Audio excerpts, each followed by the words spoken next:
तो नमस्कार दोस्तों, कैसे हैं आप सभी। आशा करता हूँ आप सभी लोग अच्छे होंगे। तो एक बार फिर से स्वागत है आपका हमारे YouTube channel the knowledge Gurukul में।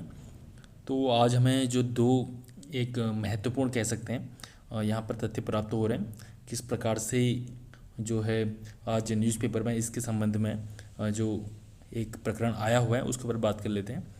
देखते हैं कि क्या कुछ मामला है। उत्तराखंड में फार्मासिस्ट की जो भर्ती हैं उसमें डी फार्मा डिग्री अब मान्य नहीं होगी। इस प्रकार का कुछ हाईकोर्ट का जो है वो निर्णय हमारे समक्ष जो है अभी प्राप्त हुआ है।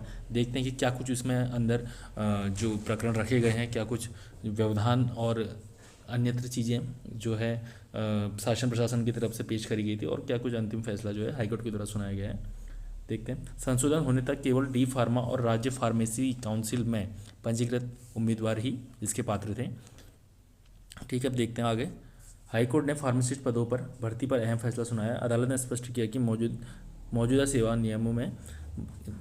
नियमों के तहत डिप्लोमा इन फार्मेसी यानी कि डी फार्मा जो है वह राज्य फार्मेसी काउंसिल में पंजीकृत उम्मीदवार ही केवल इन पदों पर आवेदन कर सकते हैं। इसका मतलब ये हुआ कि जो डी फार्मा वाले हैं और जिनका राज्य फार्मेसी काउंसिल में जो है पंजीकरण हो चुका है, केवल वो दो ही प्रकार के जो अभ्यर्थी हैं वो इसमें अपना आवेदन दे सकते हैं। वहीं बी फार्मा डिग्री धारक जो है फिलहाल पात्र नहीं होंगे। तो जो फार्मेसी की पोस्ट आएंगी उनमें जो है अपना डी फार्मा वाले और जिनका राज्य फार्मेसी काउंसिल में पंजीकरण हो चुका है वो दो ही यहाँ पर अपना आवेदन दे सकते हैं और बी फार्मा वाले फिलहाल अभी जो है इसके योग्य नहीं है। इस प्रकार का कुछ यहाँ पर पूरा जो है ये इसमें दिया हुआ है। तो देख लेते हैं अगला अब क्या कुछ है।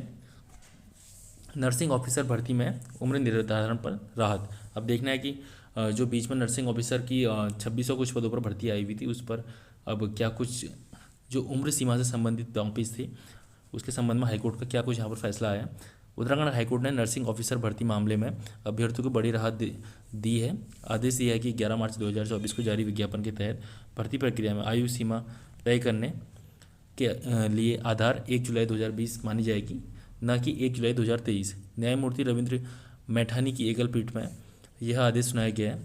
हाईकोर्ट में दाखिल कई याचिकाओं में अभिलाषा सक्सेना, ये सब अन्य नाम है, इन्होंने दलील दी थी कि उन्होंने वर्ष 2020 और 21 में प्रकाशित विज्ञापनों के आधार पर आवेदन किया था। उस समय वह आयु सीमा में योग्य नहीं थे, किंतु लंबे भर्ती प्रक्रिया के दौरान बार बार नियम बदलने के कारण ओवर एज हो गए हैं। तो अब वही चीज़ देखने है कि जो हमारी आयु है वो फिलहाल 2020 के आधार पर मानी जाएगी। इस प्रकार कुछ यहाँ पर बताया गया है प्रकरण। अगला देख लेते हैं। अपर निजी सचिव की जो यहाँ पर भर्ती है उसकी 22 सितंबर से 16 अक्टूबर तक होगी आशुलेखन की परीक्षा। ठीक है, वही चीज़ है कि जितने भी यहाँ पर जिनका रिटन एग्ज़ाम निकला हुआ है उनकी अपनी जो भी आशुलेखन से संबंधित परीक्षाएँ होती हैं वो यहाँ पर देखने को मिलेगी आपको 22 सितंबर से 16 अक्टूबर तक। अलग अलग जो उनके एडमिट कार्ड आएंगे उसके आधार पर होगी। 1528 पद अभ्यर्थियों का यहाँ पर चयन करते हुए उसके लिए आशुलिपि के लिए जो है यहाँ पर उनका अंतिम चयन हुआ है। बाकी जो अंतिम चयन यहाँ पर पदों के लिए होगा वो इसके पश्चात ही होगा। तो इस प्रकार का कुछ आज का जो पूरा प्रकरण है वो हमारे सामने है।